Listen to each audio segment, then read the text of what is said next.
ойын таласында беттеш калуу менен бирге жагымдуу манай тартуулоодо.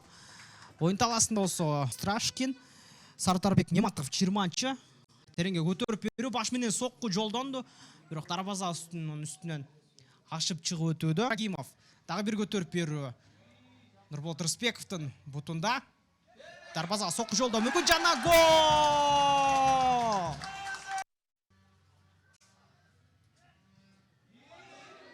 Өтө кооптуу жагдай. Номурдагы Султан Букулеев менен 10-чу Кайрат Абдирасуловдор. Рысбеков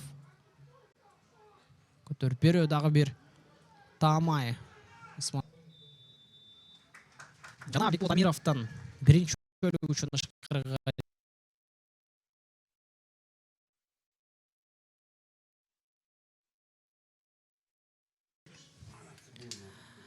Дагы бир саламаттар урматтуу футбол сүйүүчүлөр, спорт күн жаңыртууда.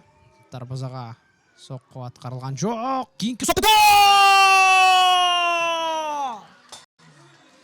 Тосмо жайында Юрий Сеницкий да сокку жана дарбаза үстүнөн ашып өткөн топ.